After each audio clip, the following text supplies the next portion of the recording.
Hello everyone, welcome back. Hope you're having a wonderful day so far.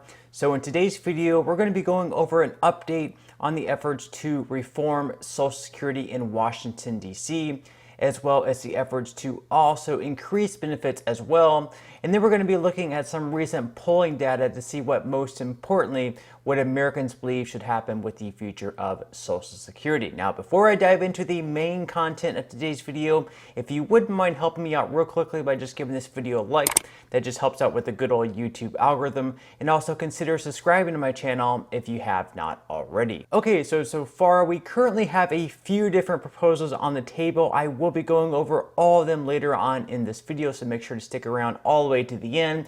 But first, I wanted to play a clip by Ro Khana. He's going to be both on Fox News and CNN, and he's going to be discussing his new proposal in full. Watch. Among your proposals is making a tax for those over 160,000 limitless. In other words, you pay Social Security tax on their full income.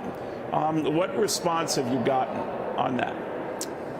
Technically, it'd start over 250,000, but this would actually make Social Security solvent and allow people to increase benefits. Look, some people don't like it. They say this is too much tax on people who are making over 250,000, and I guess that's a fair position to have. But then, what's your alternative?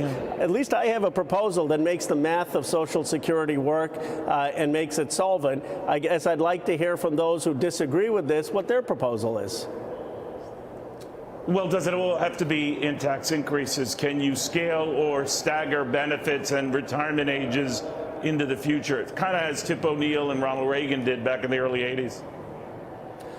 I'm not for that. You could, but here's my problem with the Republicans. It's not like they're proposing that. They're standing up and giving a standing ovation to President Biden when he says absolutely no cuts on Social Security, no increase in retirement age, no reduction in benefits.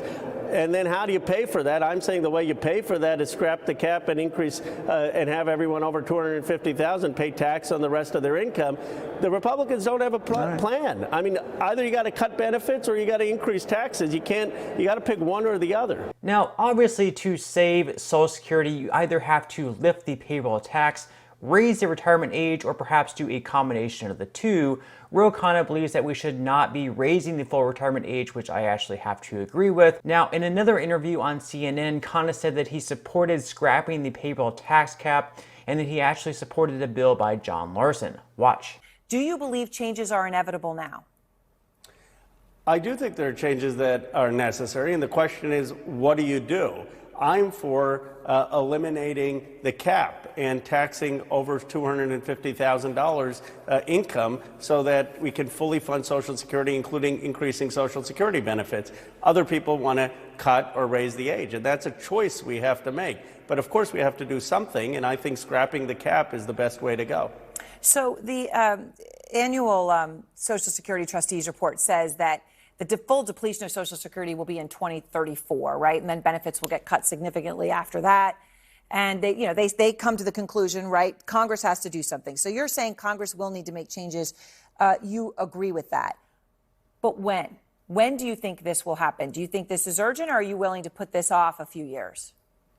Well, I think it's urgent in that John Larson actually has a bill calling for strengthening Social Security. He eliminates the cap so that rich people have to pay on their whole income the Social Security tax, and he actually increases Social Security benefits and finds solvency. And that's the real question. I mean, let's just be honest. Do we want people who've done very well to pay a little bit more on Social Security taxes so everyone can get more benefits and it's solvent, or do you want to cut the benefits or raise the retirement age? So John Larson's bill was actually introduced in the last Congress, so it would need to be reintroduced this year in the new Congress, but this is what his plan would do. So first off, it would increase benefits. There would be a benefit bump for current and new Social Security beneficiaries by an average of 2%, and it would also protect against inflation by changing the way the COLAs are calculated over to the CPIE method from what we currently use, which is the CPIW method. It would also protect low-income workers by making the new minimum benefit at 25% above the federal poverty line. It would provide a tax cut for 23 million lower and middle income Americans. It would also improve Social Security benefits for widows and widowers in two-income households, so they are not penalized for having two incomes. It would also repeal the windfall elimination provision in government pension offset that currently reduces Social Security benefits for many public servants, including teachers, police, and firefighters. It would also end the 5-month waiting period to receive disability benefits, so those with severe disabilities no longer have to wait. And in addition to that, there are also some other provisions that would be a huge benefit to Americans in this bill. Now, this is how he's going to pay for it. So it says right here that this legislation would apply the payroll tax to wages above $400,000, so the wealthy pay the same rate as a waitress earning $30,000 per year. So by doing that, it says that it would make up more than half of the shortfall in the Social Security Trust Fund and extend the date at which benefits would be cut by 20% by 9 years from 2035 to 2044. Now, honestly, only extending the solvency date by another 9 years really isn't all that impressive. We really need to extend this much further, at least maybe to 2100. 9 years is just going to be kicking the can down the road. Now, the main difference between Khana's proposal and the bill by John Larson is the fact that Khana supports lifting the payroll tax cap for those earning above $250,000 per year, whereas in John Larson's bill, it's going to be for those earning above $400,000 per year. Now, we've heard President Joe Biden say over the last couple of years that he would not be raising taxes on those earning below $400,000 per year. So in Khana's plan, saying that he wants to lift the payroll tax cap on those earning above $250,000 per year, more than likely that would not pass. Maybe Biden would veto it. We'll just have to wait and see. Now, in another recent bill that was reintroduced by Bernie Sanders this year, it was called the Social Security Expansion Act. And what it would do is it would expand Social Security benefits across the board for current and new beneficiaries. So under this bill, Social Security benefits for current and existing recipients would be increased by $2,400 per year. And they would also be increasing cost of living adjustments by once again changing the method the COLAs are calculated over to the CPIE method. And in addition to that, they would extend the solvency of Social Security by 75 years as opposed to 9 years in John Larson's plan.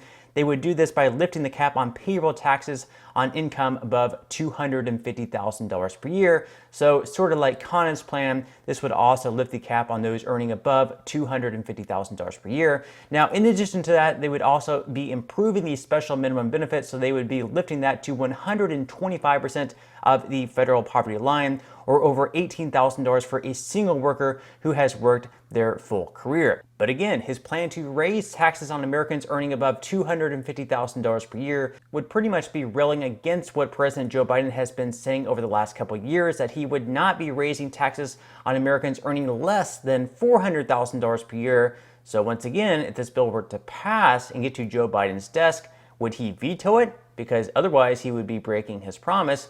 And anyways, more than likely this bill would not be passing just because Republicans have been completely against raising taxes. So I highly doubt you're going to get too much Republican support, or really any Republican support at all. Now, Republicans really don't have any type of official bill out there as is.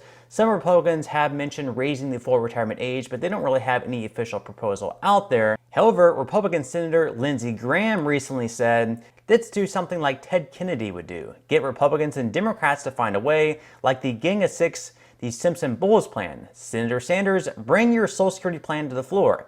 All it does is raise taxes. To get out of this mess, people like me are going to have to take a little less and pay a little more in.